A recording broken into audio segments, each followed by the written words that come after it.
Voilà, bonjour et bienvenue dans cette petite vidéo que j'ai déjà promis depuis un certain temps, consacrée au mental et à la conscience. Et je pourrais même l'appeler mental versus conscience.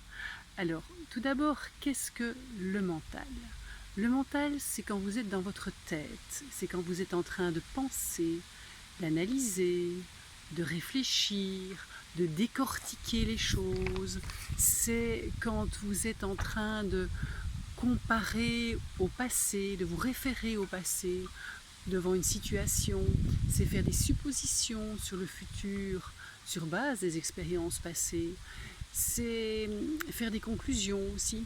C'est partir de définitions toutes faites que vous avez faites soit vous-même, soit que vous avez acquis durant votre vie des autres, que vous avez cru et que vous avez cru être la réalité. C'est également juger les choses, avoir une échelle qualificative des choses selon des critères, ce qui est bon, ce qui est mauvais, ce qui est vrai, ce qui est faux, là j'ai raison, là j'ai tort, etc. Tout ça émane très fort du mental et c'est une vibration relativement basse qui est très liée aux peurs. Les peurs font vraiment partie du mental, c'est on pourrait dire une construction de notre mental. Et d'un autre côté, il y a la conscience. Alors la conscience, elle est connectée à l'univers. Elle ne se passe pas uniquement à l'intérieur de nous. C'est vraiment notre champ énergétique qui est connecté à l'univers. La conscience, c'est l'instant présent. C'est être ici et maintenant, sans aucun jugement, présent totalement avec nos cinq sens, mais également au-delà de ces cinq sens, dans le sens, c'est le cas de le dire, d'un affinage plus subtil, avoir une observation des choses, que ce soit au niveau visuel, au niveau auditif, au niveau du ressenti, de ce que l'on sent, avec un petit peu plus de distance, et plus être dans la perception des choses que vraiment dans la sensation. Et la conscience, pour l'activer, je dirais, il faut poser des questions et demander à ce qui est là, qu'est-ce que je peux en faire, observer les différentes possibilités qui s'offrent à nous et ce qui va nous permettre de faire des choix, et ces choix vont permettre de faire des actions, et le but c'est de créer plus. Donc vous avez vraiment cette notion dans la conscience d'aller créer au-delà de ce qui est, quelque chose de nouveau, au lieu d'être dans le mental qui va toujours se référer à ses expériences du passé, aller chercher ce que lui a expérimenté lui-même ou ce qu'on lui a raconté, ou demander à quelqu'un d'autre aussi comment il a fait dans cette situation-là et puis commencer à le copier. Et dans la situation que nous vivons actuellement, là on est en début de déconfinement, je dirais en Belgique, dans la situation actuelle, si nous essayons d'analyser tout ça avec notre mental et de nous référer à tout ce que nous connaissons pour avancer, eh bien nous allons droit dans le mur, c'est évident. Et si nous restons dans toutes ces peurs, dans toutes ces restrictions dont on nous parle en permanence, et tous ces schémas catastrophiques d'ailleurs aussi, de faillite, dont on parle par exemple, entre autres, nous n'allons pas avancer, nous n'allons rien créer de plus. Nous allons, oui, enfin non, on va créer quelque chose, on va créer de la peur, on va créer de la colère, on va créer de l'enfermement, on va se refermer sur soi. Mais ça, c'est pas une vraie création. La création, c'est quand ça s'expand, quand l'énergie s'expand. Et pour ça, c'est poser des questions, se remettre d'une certaine façon en permanence en question, mais pas avec la tête. Vraiment être dans cet état de présence de qu'est-ce que je peux faire avec ce qui est là, comment est-ce que je peux transformer ce qui est là, qu'est-ce que je peux apprendre de la situation qui est ici, et comment est-ce que je peux créer plus pour aller vers quelque chose de plus grand.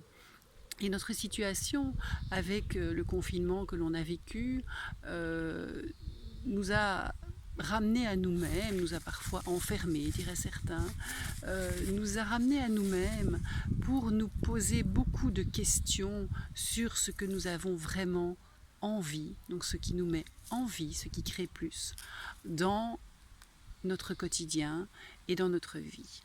Et donc au plus vous allez être dans ce schéma de conscience, de créer plus, qui va vous permettre d'être dans l'expansion, de vous reconnecter par exemple à la nature, qui est une très grande connexion, au plus vous allez pouvoir avancer dans votre vie vers du nouveau, mais le nouveau c'est vraiment la porte ouverte à plus, à, à être qui vous êtes, à vivre pleinement. C'est malheureusement, enfin malheureusement, je ne sais pas si c'est malheureusement, on a souvent peur d'aller vers du nouveau.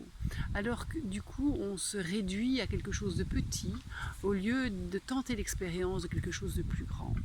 Et nos expériences que nous tentons en faisant des choix, suivant les différentes possibilités qui sont là, présentes, ces expériences, mais si elles n'aboutissent pas vraiment à quelque chose qui vous rend très joyeux, qui vous permet d'aller beaucoup plus vers autre chose, vers plus de vous-même en étant avec les autres, bien sûr, en construisant avec les autres, parce que c'est une contribution pour soi et pour les autres qu'il est important de créer. Si vous n'êtes pas dans cet espace-là, vous allez, j'ai perdu le fil de ce que je voulais vous dire, si vous n'êtes pas dans cet espace de création permanente, vous allez devenir de plus en plus petit. Hein, vous allez vous racrapoter. Au fond, c'est quelque chose que l'on voit même au niveau physiologique. Quand les gens sont malades, ils ont tendance à se refermer sur eux-mêmes, ils deviennent tout gris, ils parlent moins, ils sont tout racrapotés. Et par contre, quand les gens vont bien, ils sont là, ils s'étendent, ils se tiennent plus droit, ils sont rayonnants. Et c'est là ça que la conscience nous invite vraiment, c'est à devenir soi-même et à vivre dans la joie, dans le bonheur, parce qu'en réalité c'est nous qui le créons en nous posant ces questions et en étant dans cet instant présent.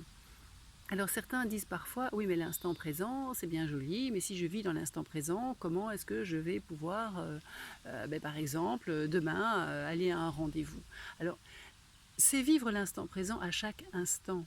Et bien sûr, il y a des plans à avoir, il y a des agendas que l'on peut suivre et que l'on doit même, entre guillemets, suivre, ça fait partie de la vie, mais c'est dans le sens d'être toujours dans quelque chose qui va créer plus et de vivre chaque instant l'un après l'autre pleinement. C'est ça la conscience, c'est être présent à soi dans sa vie, être présent à la personne avec laquelle vous parlez à un moment donné, d'être présent à ce que vous faites, même quand vous faites de la cuisine tout simplement, hein, ou quand vous étendez du linge sur une corde à linge, ou vous passez l'aspirateur, hein, dans des gestes tout à fait quotidiens, c'est d'être vraiment présent à ce que vous faites.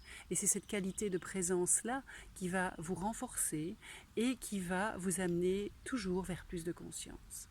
Voilà, j'espère que cette petite vidéo va vous aider et il y en aura encore d'autres, c'est promis.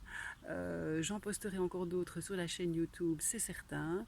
Et tout bientôt, vous aurez aussi accès à des nouvelles activités pour aller vers plus de conscience avec des outils particuliers que je suis en train d'apprendre actuellement.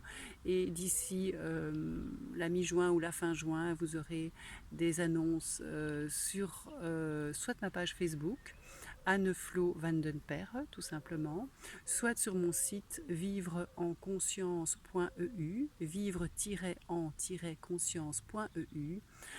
Vous pouvez découvrir là toutes mes activités. Je vous remercie et à tout bientôt.